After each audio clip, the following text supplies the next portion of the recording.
Hey, this is Rich Knapp, Common Joe Flyer Videos. Hey, and links Helly and Oxy.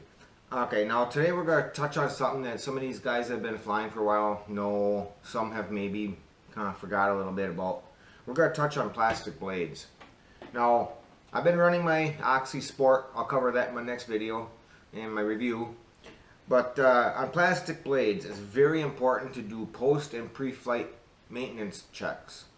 And in those checks, you should be checking your blade roots and stuff for stress. Now, on tail blades, you want to inspect right up on the end for any white line that shows stress. And you want your plastic tail blades to be loose like this, because if you make them too tight,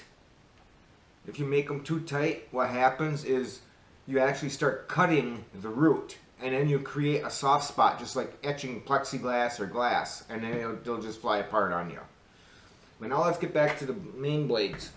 Okay, my Sport, I had two issues at the field this last weekend where my push rod let go, so I had a mechanical failure and it went in.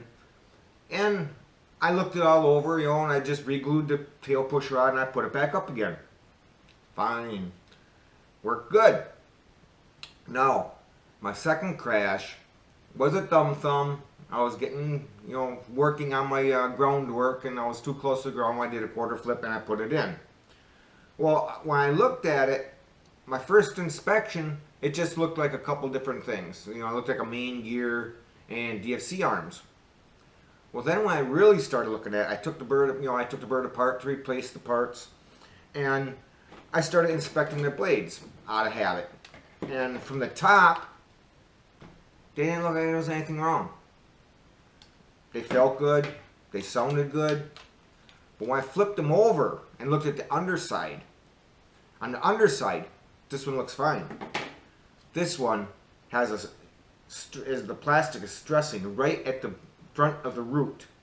So it has a white line on there.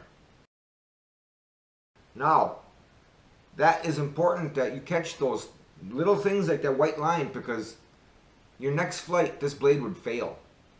So, I don't know if you can see it or not, but so yeah, double check your plastic blades for any stress, because it isn't just chips like this. Believe it or not, these little chips right here, they're actually okay compared to that stress.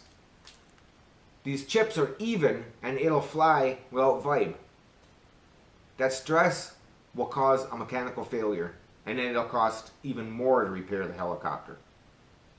So make sure you do your pre and post checks and look at everything, even your simple stuff. It only takes a couple minutes and it can save you a lot of money. Until next time, happy flying.